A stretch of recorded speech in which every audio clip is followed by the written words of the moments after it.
Bienvenidos de nuevo al aula virtual. Vamos a comenzar con el estudio de la Ley 1486, la Ley General de Sanidad, viendo en este vídeo el título preliminar y el título primero de la misma. En este vídeo vamos a ver aspectos muy importantes a recordar de esta ley, tales como los derechos y deberes de los pacientes, las faltas y sanciones y varios conceptos muy importantes a tener en cuenta que se recogen al inicio del título preliminar, que trata sobre el derecho a la protección de la salud. Comenzamos con el artículo primero, que nos dice: la presente ley tiene por objeto la regulación general de todas las acciones que permitan hacer efectivo el derecho a la protección de la salud, reconocido en el artículo 43 y concordantes de la Constitución. Recordemos que el artículo 43 de la Constitución española dice textualmente: se reconoce el derecho a la protección a la salud. Compete a los poderes públicos organizar y tutelar la salud pública a través de medidas preventivas y de las prestaciones y servicios sanitarios. De este artículo se desprende que nos encontramos ante una ley ordinaria, es decir, que regula materias no reservadas a ley orgánica. Recordemos que el derecho a la protección de la salud, recogido en el artículo 43 de la Constitución española, no es un derecho fundamental, por importante que nos pueda parecer. Por otra parte, los artículos concordantes de la Constitución hacen referencia al artículo 41 de la Seguridad Social, el artículo 45 del Medio Ambiente, el artículo 49 sobre los derechos de los discapacitados y el artículo 50 sobre la tercera edad. Y continúa este artículo en el apartado 2. Son titulares del derecho a la protección de la salud y a la atención sanitaria todos los españoles y los ciudadanos extranjeros que tengan establecida su residencia en el territorio nacional. Aquí encontramos lo que se conoce como principio de territorialidad. Es decir, que el derecho a la protección a la salud no depende de tener la nacionalidad española, sino de dónde se tenga establecida la residencia, que debe ser en territorio nacional para poder ejercer este derecho. Por eso, el siguiente punto de este artículo nos aclara: los extranjeros no residentes en España, así como los españoles fuera del territorio nacional, tendrán garantizado tal derecho en la forma en que las leyes y convenios internacionales establezcan. Es decir, que deberán generarse convenios o leyes específicas que concedan este derecho para algunos supuestos concretos. No lo tienen reconocido de forma directa. Así, por ejemplo, un extranjero residente en España tiene derecho a hacer uso del sistema de salud de la comunidad autónoma donde resida, mientras que un español que resida en otro país y, por ejemplo, venga de vacaciones a España, en el caso de necesitarlo, no tendrá derecho a la sanidad gratuita, deberá abonarla. A continuación, el artículo 2 nos indica otra característica importante de esta ley, y es que se trata de una norma básica. Dice textualmente: esta ley tendrá la condición de norma básica en el sentido previsto en el artículo 149.1.16 de la Constitución y será de aplicación a todo el territorio del Estado.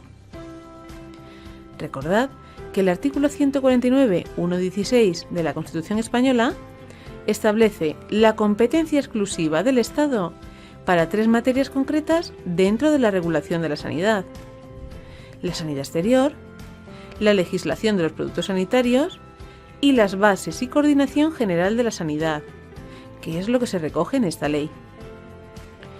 Es por tratarse de una norma básica que las comunidades autónomas podrán dictar normas de desarrollo y complementarias de la presente ley en el ejercicio de las competencias.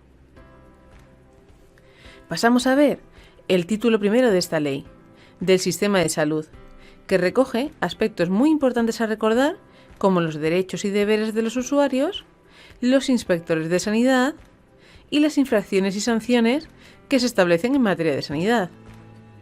Comenzamos con el capítulo primero de los principios generales. En el artículo 3 nos indica que los medios y actuaciones del sistema sanitario estarán orientados prioritariamente a la promoción de la salud y a la prevención de las enfermedades. El acceso y las prestaciones sanitarias se realizarán en condiciones de igualdad efectiva. La política de salud estará orientada a la superación de los desequilibrios territoriales y sociales, y que estará especialmente protegido el principio de igualdad entre mujeres y hombres. Este aspecto concreto lo vamos a ver referenciado múltiples veces. Tened en cuenta que nos encontramos con una ley redactada en el año 86 y por entonces las desigualdades de género revestían más importancia. Así, en el apartado 4 nos dice que las políticas, estrategias y programas de salud integrarán activamente en sus objetivos y actuaciones el principio de igualdad entre mujeres y hombres. En el artículo 4 encontramos el mandato para que las comunidades autónomas creen sus propios servicios de salud. En el apartado 2, que nos dice textualmente: las comunidades autónomas crearán sus servicios de salud dentro del marco de esta ley y de sus respectivos estatutos de autonomía. Y continuamos en el artículo 6 con las orientaciones generales de las administraciones públicas, las cuales tenéis que recordar de forma global. Son conceptos que ya no son familiares a todos, pero vuelvo a repetir que nos encontramos ante una ley del año 86 y que en ese momento eran conceptos muy novedosos. Tened en cuenta que en este artículo se recogen las generalidades y que estos serán desarrollados posteriormente en el capítulo 2, en el que se recogen las actuaciones concretas.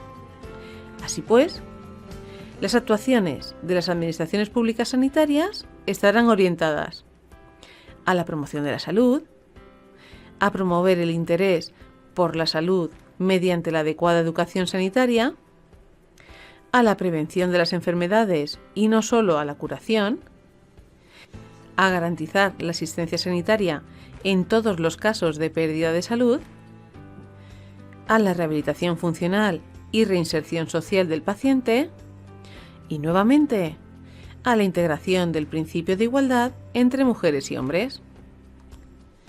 En el artículo 7 se recogen los principios de los servicios sanitarios. Es importante que los recordéis y no los confundáis con los principios generales del empleado público, recogidos en el TREBEP, o los recogidos en el Estatuto Marco del Personal Estatutario de los Servicios de Salud. Los servicios sanitarios adecuarán su organización y funcionamiento a los principios de eficacia, celeridad, economía y flexibilidad. Y pasamos ahora a ver los derechos y los deberes de los pacientes. Estos 3 artículos debemos estudiarlos muy bien y es importante que recordemos el número concreto del artículo, pues es una de las excepciones en las que suelen caer preguntas que nos pueden llevar a confusión con esto. En el artículo 9 se recoge el deber de información que tienen las administraciones públicas. Los poderes públicos deberán informar a los usuarios de los servicios del sistema sanitario público o vinculados a él de sus derechos y deberes. El artículo 10 recoge los derechos de todos con la administración pública sanitaria. Todos tienen los siguientes derechos con respecto a las distintas administraciones públicas sanitarias: al respeto a su personalidad, dignidad humana e intimidad, sin que pueda ser discriminado; a la información sobre los servicios sanitarios a que puede acceder y sobre los requisitos necesarios para su uso; a la confidencialidad de toda la información relacionada con su proceso y con su estancia; a ser advertido de si los procedimientos de pronóstico, diagnóstico y terapéuticos que se le apliquen pueden ser utilizados en función de un proyecto docente o de investigación; a que se le asigne un médico cuyo nombre se le dará a conocer, que será su interlocutor principal con el equipo asistencial; a participar; a utilizar las vías de reclamación y de propuesta de sugerencias; a elegir el médico y los demás sanitarios titulados; y por último, a obtener los medicamentos y productos sanitarios que se consideren necesarios. Tened en cuenta que estos derechos se recogen para los servicios sanitarios públicos. En el caso de los servicios sanitarios privados, igualmente esta ley reconoce algunos de ellos.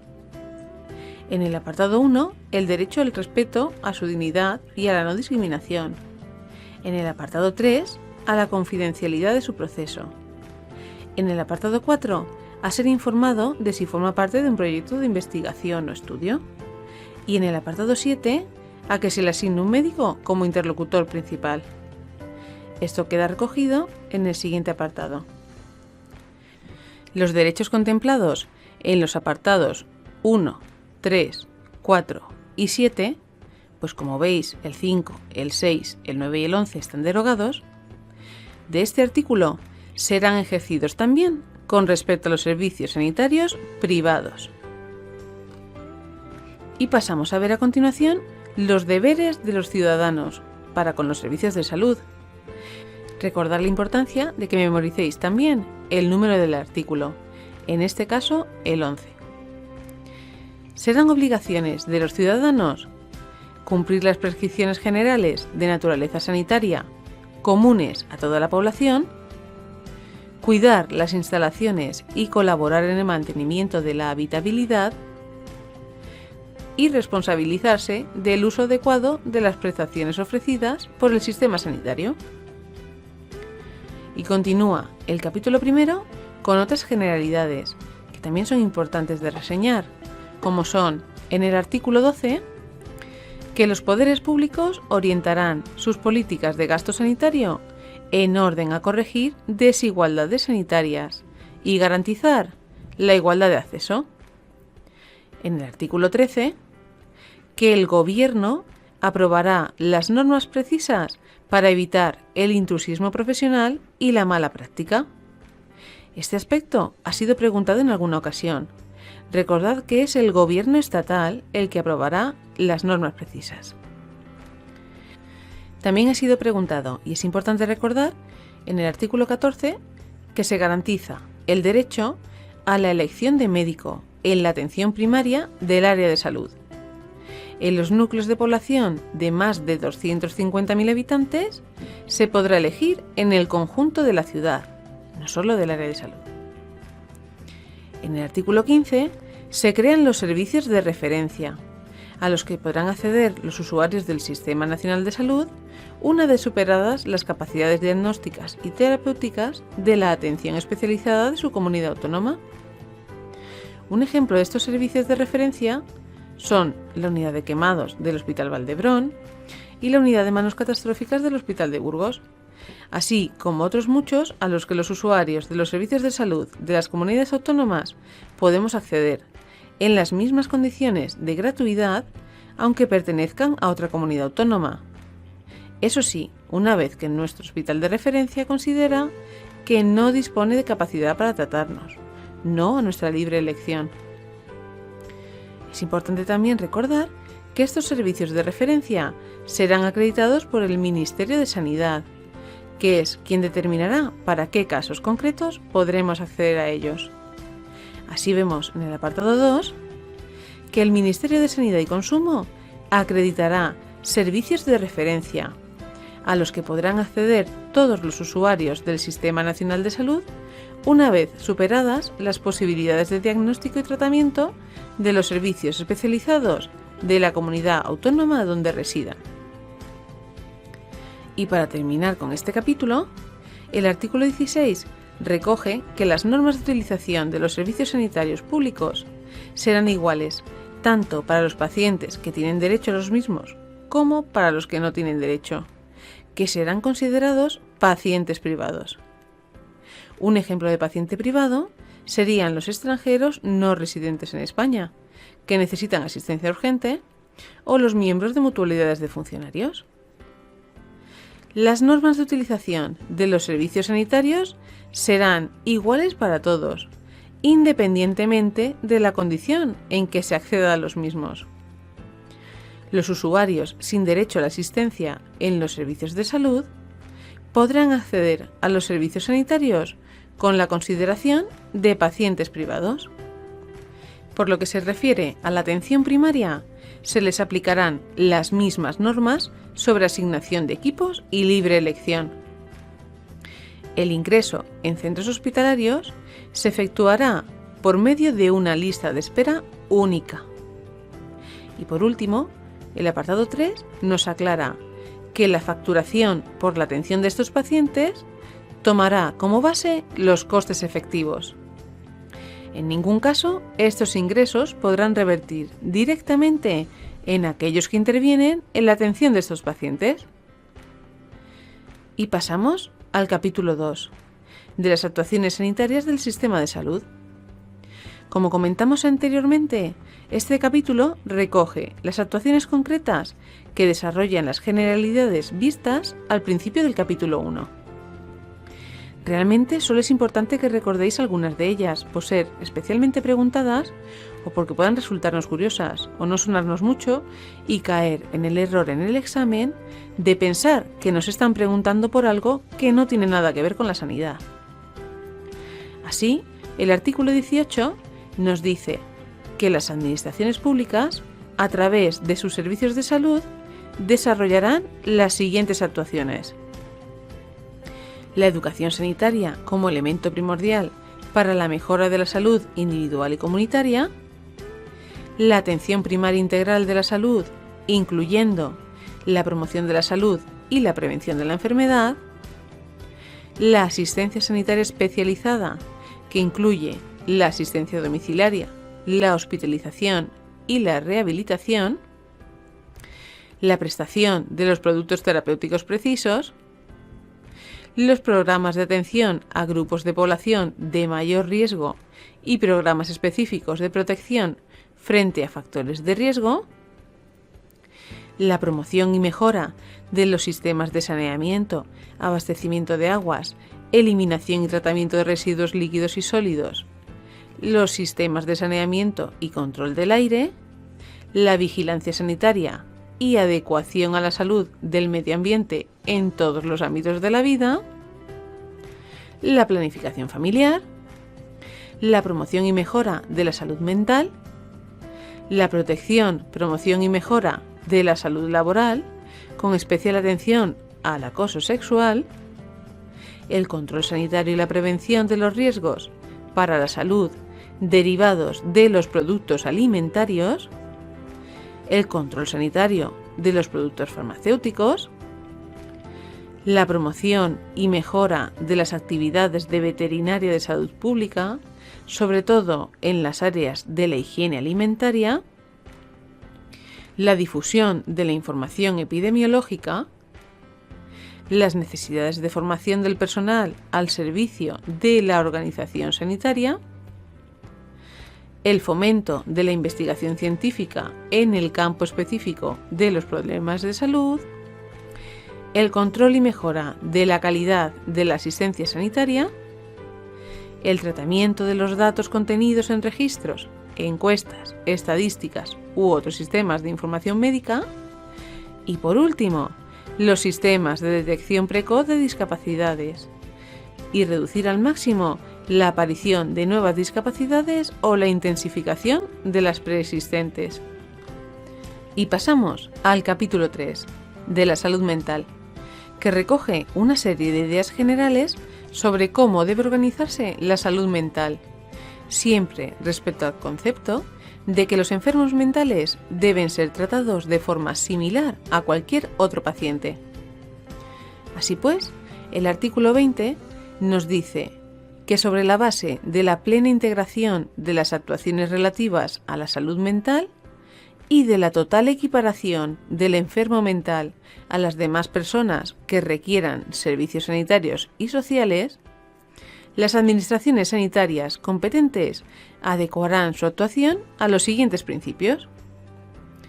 La atención a los problemas de salud mental de la población se realizará en el ámbito comunitario, potenciando los recursos asistenciales a nivel ambulatorio y los sistemas de hospitalización parcial y atención a domicilio.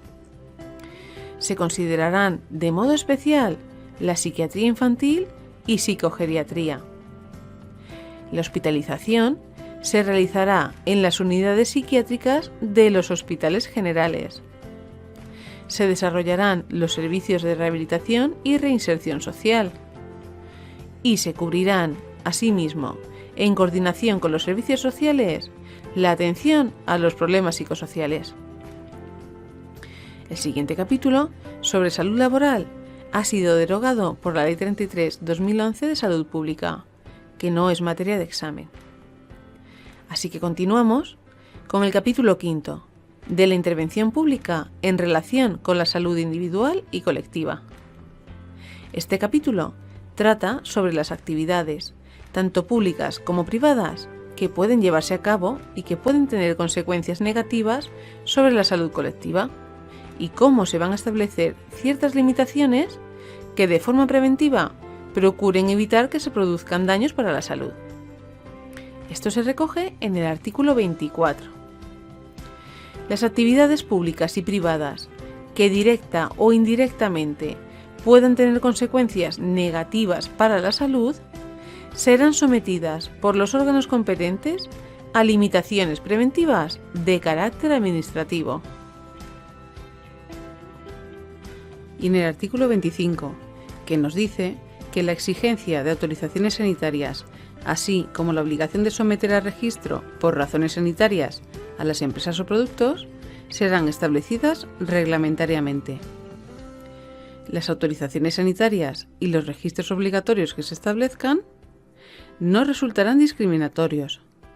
Deberán estar justificados en la protección de la salud pública. Garantizarán la consecución del objetivo de protección de la salud pública y que no vaya más allá de lo necesario para conseguirlo. Y por último, los procedimientos y trámites deberán ser claros e inequívocos, objetivos, transparentes, proporcionados al objetivo de protección de la salud pública y darse a conocer con antelación. Y en el apartado 3, vuelve a hacer hincapié en que deberán establecerse, asimismo, prohibiciones y requisitos mínimos para el uso y tráfico de los bienes cuando supongan un riesgo o daño para la salud. Y en el apartado 4, que la intervención sanitaria no tendrá más objetivo que la eliminación de los riesgos para la salud colectiva y cesará tan pronto como aquellos queden excluidos. Es decir, que en ningún caso tendrá intencionalidad de limitar determinadas actividades y procurará, de forma general, hacer el mínimo daño posible. Esto vuelve a quedar claro en el siguiente artículo, el 26, que nos dice que en el caso de que exista o se sospeche razonablemente la existencia de un riesgo inminente y extraordinario para la salud, las autoridades sanitarias adoptarán las medidas preventivas que estimen pertinentes y que la duración de las medidas no excederá de lo que exija la situación de riesgo inminente y extraordinario que las justificó.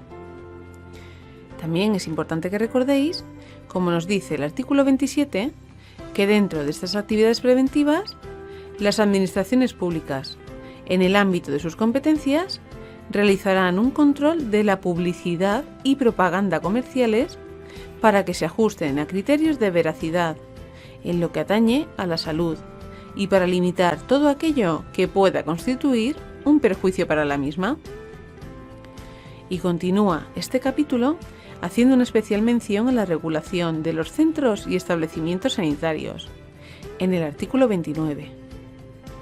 Los centros y establecimientos sanitarios, cualesquiera que sea su nivel y categoría o titular, precisarán autorización administrativa previa para su instalación y funcionamiento. Y que además, al igual que las actividades de promoción y publicidad, como nos dice el artículo 30, todos los centros y establecimientos sanitarios, así como las actividades de promoción y publicidad, estarán sometidos a la inspección y control por las administraciones sanitarias competentes. Y finalizamos este capítulo con los inspectores de sanidad, recogidos en el artículo 31. El personal que desarrolle las funciones de inspección, cuando ejerza tales funciones, estará autorizado para entrar libremente y sin previa notificación en cualquier momento, en todo centro o establecimiento, proceder a las pruebas, investigaciones o exámenes necesarios, tomar o sacar muestras y realizar cuantas actuaciones sean precisas. Como consecuencia de las actuaciones de inspección y control, las autoridades sanitarias competentes podrán ordenar la suspensión provisional, prohibición de las actividades y clausura definitiva de los centros y establecimientos. Y pasamos al último capítulo de este título primero, que trata sobre las infracciones y sanciones en materia de sanidad. El artículo 32 nos dice que las infracciones en materia de sanidad serán objeto de las sanciones administrativas correspondientes, sin perjuicio de las responsabilidades civiles, penales o de otro orden que puedan concurrir. De hecho, nos aclara que en los supuestos en que las infracciones pudieran ser constitutivas de delito, la Administración pasará el tanto de culpa a la jurisdicción competente. Otro punto importante a recordar es el recogido en el artículo 33. En ningún caso se impondrá una doble sanción por los mismos hechos. Y tener claro lo que recoge el artículo 34. Las infracciones se clasifican como leves, graves y muy graves, atendiendo a los criterios de riesgo para la salud, cuantía del eventual beneficio obtenido, grado de intencionalidad, gravedad de la alteración sanitaria y social producida, generalización de la infracción y reincidencia. Así pues, pasamos a ver las infracciones, que están recogidas en el artículo 35. Se tipifican como infracciones sanitarias las siguientes. Como infracciones leves. Para recordarlas, tener en cuenta que son las que contienen por simple. Las simples irregularidades en la observación de la normativa sanitaria vigente, sin trascendencia directa para la salud pública. Las cometidas por simple negligencia, siempre que la alteración o riesgos sanitarios producidos fueren de escasa entidad, y las que no proceda su calificación como faltas graves o muy graves. A continuación, las infracciones graves. Estas son las que reciban expresamente dicha calificación en la normativa especial aplicable en cada caso. Las que se produzcan por falta de controles y precauciones exigibles. Las que sean concurrentes con otras infracciones sanitarias leves o hayan servido para facilitarlas o encubrirlas. El incumplimiento de los requerimientos por primera vez. La resistencia a suministrar datos, facilitar información o prestar colaboración. Las que no proceda a su calificación como faltas leves o muy graves, y la reincidencia en la comisión de infracciones leves en los últimos 3 meses. Y por último, las infracciones muy graves. Estas son muy similares a las graves, pero siempre revisten una especial intencionalidad o gravedad.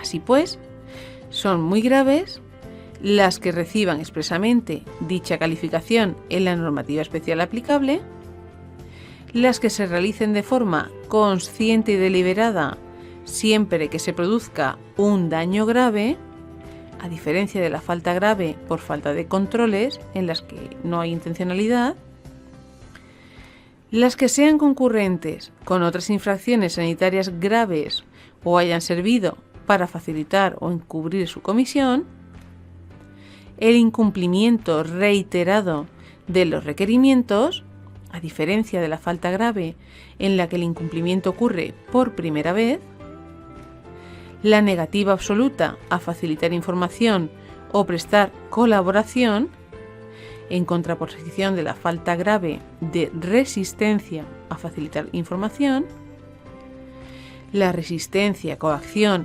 amenaza, represalia, desacato o cualquier otra forma de presión ejercida sobre las autoridades sanitarias o sus agentes. Esta es importante recordarla porque cualquier forma de presión sobre las autoridades sanitarias es considerada directamente falta grave, las que no proceda su calificación como faltas leves o graves, y la reincidencia en la comisión de faltas graves en los últimos 5 años. Recordar que en las faltas graves la reincidencia es de infracciones leves y en los últimos 3 meses. Es interesante que os hagáis un pequeño esquema como el que os mostramos a continuación para que podáis memorizar las faltas de forma más visual.